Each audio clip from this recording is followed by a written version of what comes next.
Hello everyone and welcome back to my channel. My name is sjokz, and as we now have the first year of the LEC behind us, I wanted to take a look back on what worked this year and was successful and what we may improve on going forward. This video is going to be in 3 parts. First off, a little bit of background information as to how we got here to the LEC. Secondly, the things that went well this year. And thirdly, things that we can improve on. First off, let me start with some background info as per the history of the EU LCS and then the transition into the LEC. As many of you know, back in 2013, Riot took matters into their own hands and created the LCS with the NA LCS and the EU LCS broadcast. Now, over those many years and over those 6 years, of course, the broadcasts weren't identical, but because they were called NA LCS and EU LCS and a lot of factors were the same, I think a lot of times people thought they were the same and would constantly compare them to each other. A key point in the discussion is then to take into consideration that the NA LCS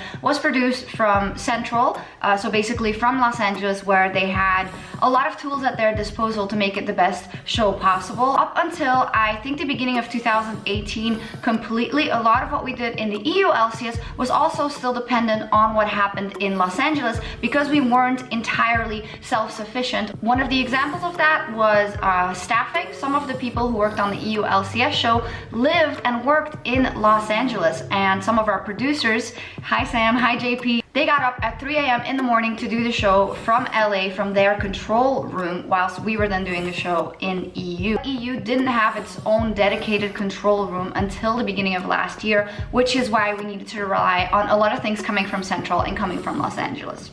3, 2, 1, go. Welcome to Berlin, Germany for an action-filled day in the EULCS Spring Split. The top teams will be looking to prove their superiority as they face off against the 5 contenders below them. Us working the show in EU, even with the help from everyone from LA, who we really saw as part of the EU crew as well, we're really proud of the product we made with the resources we had, but unfortunately that wasn't shared by community sentiment. I think a lot of that goes back to the fact that it was NA LCS and EU LCS, so naturally the community and people would just put them against each other and try and compare them, and NA LCS would edge out on a lot of factors. And I mean, it is safe to say that in EU we did have a lot of issues in the first years in terms of technical pauses and technical difficulties, and maybe not as much content. There weren't as many people on hand necessarily to make that content in EU, but that never meant that the ideas weren't there and that the will to do it wasn't there. Obviously there were a lot of issues and there were technical problems and there was not as much content as it was coming out of NA,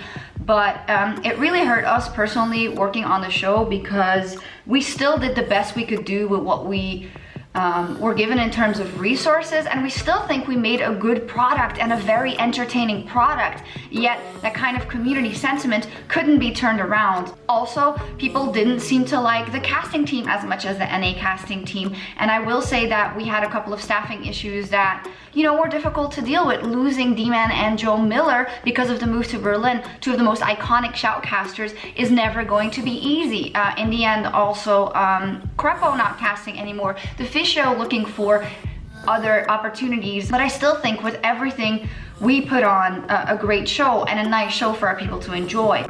Now, with that all in tow, since kind of the end of 2017, the beginning of 2018, we definitely made big strides to change everything. Even before the coming of the LEC, we had massive brainstorms in the office about how to shape our show and make it into something that everyone would enjoy. It's also when our studio, the way you see it now, was completed, you know, with a big LED wall to do openings and stuff. And we really tried to come together and think of how we could change and invigorate this show. And definitely a lot of that was a big success, and we also of course knew that the LEC was coming, so that all laid a good base for what was to come in 2019. Let's make it a clean fight.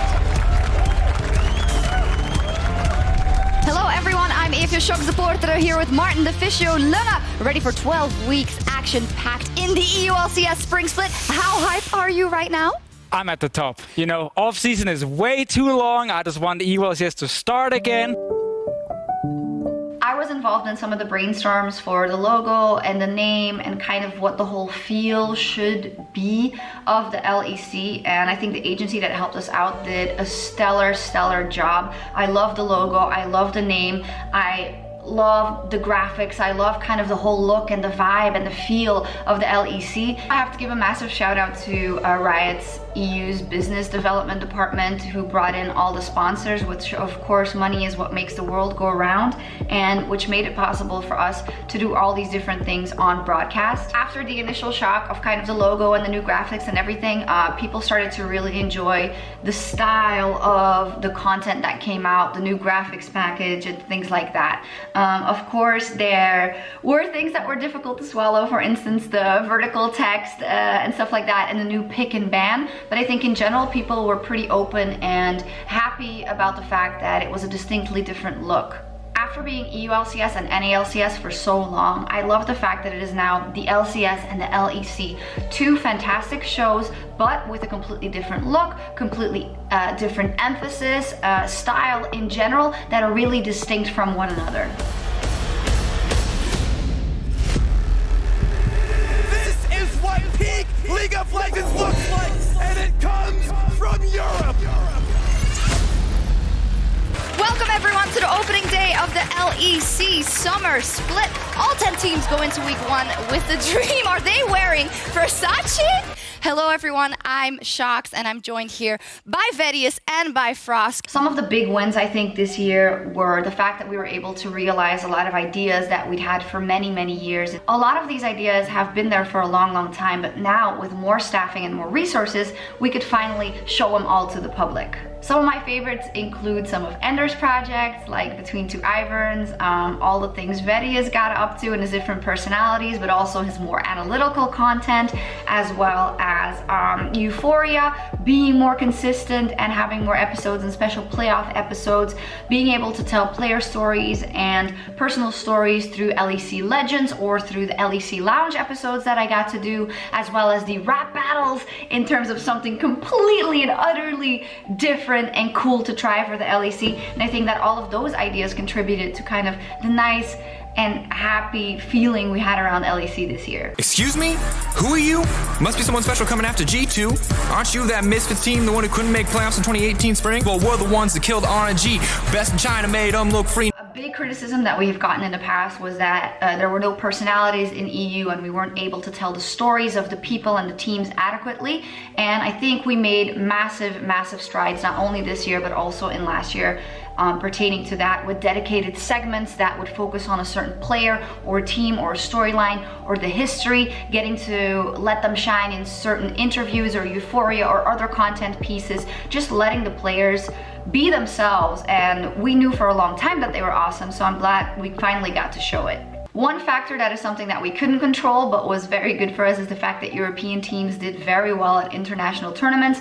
Fnatic reached the final, G2 reached the semi-final last year. This year, G2 won MSI. There was this fantastic G2 Fnatic rivalry culminating in Athens. So those are the kind of things that you can't control, but obviously help in terms of making the show more entertaining. In terms of casting, I think we really found our groove, and we have a team that is diversified and can appeal to many people because they have different strengths. The addition of Frost was absolutely amazing this year, who brings this intense, deep level of analysis and a view of the game that we didn't have in the team yet. We also have Ender, who knows so much of the game as previously being a playtester and can really talk about those micro things in the game, as well as Vedius, really turning into and evolving into someone the community absolutely loves, be it his pure casting and analysis or all the Vedius segments that he's made this year and just decided himself that he's shown, not even talking about Daniel Drakos, the rap god, who is behind so many of the important projects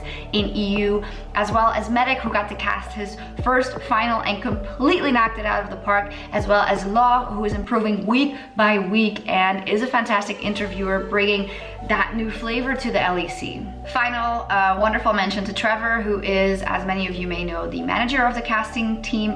I don't know why I did this. He is in fact the manager of the casting team, whilst he's also still casting, and he's made a lot of important decisions this year pertaining to the team.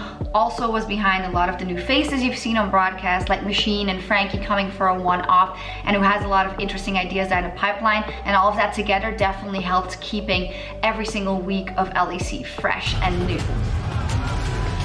Kalispera Atida!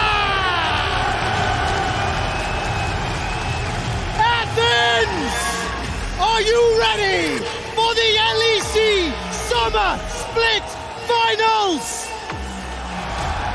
So all of those were the positives, and I do want to be honest with you and also talk to you about what I think can be better for hopefully decades to come for LEC. First off, I talked to you before about that fact that we were often shamed for not having told the player and team stories adequately, so that's something we heavily focused on, and we did go a little bit overboard at times with the narrative. I think we all remember the whole Legacy Kings thing, drama that was that happened, I think it was already last year, etc. Definitely in some areas we need to not push as hard for those stories. And I do want to make a little disclaimer for people that share that criticism.